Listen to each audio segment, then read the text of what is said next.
here. I am deeply honored to introduce the Longwood Center for Visual Arts Award winner, the individual contribution to the arts, Dr. Mary Jo Stockton.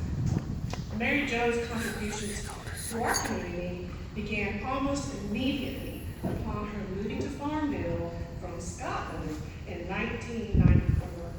Her parents, Eric and Patricia Creaney, are now retired teachers, and Mary Jo's talents reflect them both. Her father initiated her into geekhood with his love of science. Mary Jo has a PhD in electronics and electrical engineering, by the way. And her artistic mother inspired Mary Jo's love and appreciation for the arts. Mary Jo and her husband Juan founded the company Moonstar, which, in addition to being the first internet service provider in our area, also sponsored numerous arts and other local events. While running a company and raising her son Sean, Mary Jo also served and continues to serve on many local boards in our area, especially those devoted to the arts. She was a board member of the Hard Virginia Festival for 12 years and is currently a board member of the LCVA, the assistant director of the Virginia Children's Book Festival, another honoree tonight, and a long-serving board member of the Waterworks Players Community Theater, where she has contributed in just about every capacity, both on and off the stage. Among her many contributions, however, bringing the holiday pantomime to Waterworks players and the Farmville community stands out. Growing up in Scotland, Mary Jo loved going to the annual Christmas pantomimes and became enthralled with theater.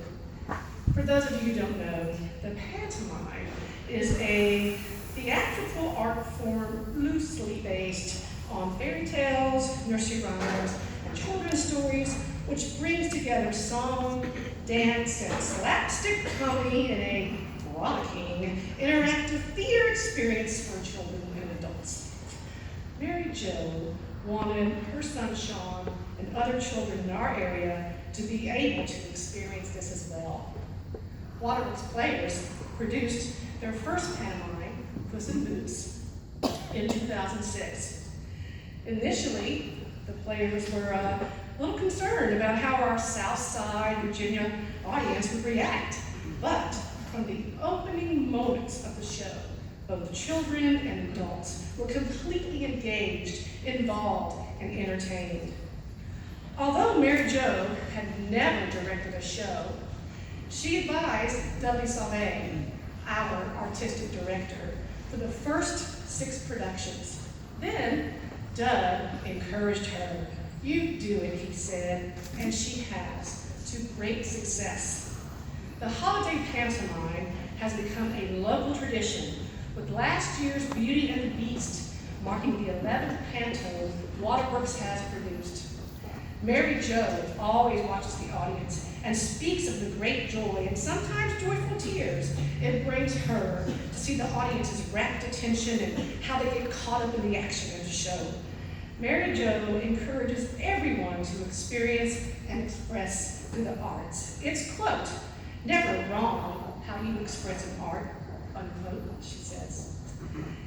It is clear from Mary Jo's involvement in our community that she is committed to supporting children and adults in developing their own sense of self, confidence, and purpose. The holiday pantomime has exposed a generation of Southside Virginia youth and adults to theater, many of whom have been inspired to participate in other productions as actors or technicians. Colleagues have spoken about encountering children who have attended a panto being so excited to meet actors, both young and old, from recent shows. During the production of our last panto, one of our first-time young actors confided to me, quote, "I've been coming to these shows all my life, and it has been a dream of mine to be on stage." The holiday pantomime is truly a unique and extraordinary theatrical event for our community. Well, we could certainly list, getting emotional now, try not to. We could certainly list more accomplishments and contributions that Mary Jo has made to and in our area. She is that rare individual who has been shifting the ground in our community.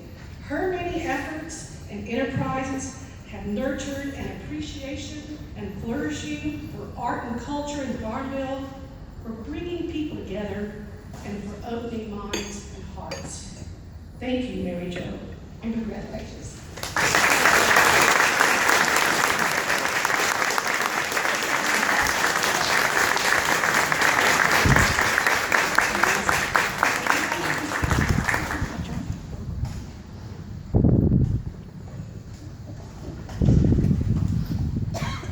Thank you so much, Lee. Is one of my dearest friends, and I can't believe that she still wanted to do this. And after she nominated me, she broke her leg, and she insisted she needed to be here tonight.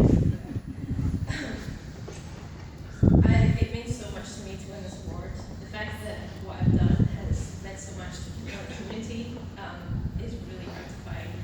Thank you so much to those that nominated me and to the committee for choosing me. It's an incredible honor. Thank you to my husband Lon and my son Sean there. They support me in all of this when I go off on things crazy, like I'm gonna do something, I'm gonna be in a show. And then they don't see me for months and they make sure that everyone's taken care of home and they don't say, why do we never see you? They come and they enjoy the shows and it means so much. When I look around the room here, I can see so many of the people who work with me in all of these things that I can do. I love all my work with people blessed here. I love you all. You help us make the pencils happen. Thank you, Dad, who's sitting over there for taking a chance and doing pencils. I never would imagine I could have taken a strange British tradition where kids actually get to react to the audience and yell and come in and they'll be saying, sit in your seat, be quiet. We have men dressed as women, women dressed as men, and we have strange things happening on stage. And you all embraced it, and it was a question at first, like, can we bring this strange British thing to American audiences? And they lapped it up, and that was amazing.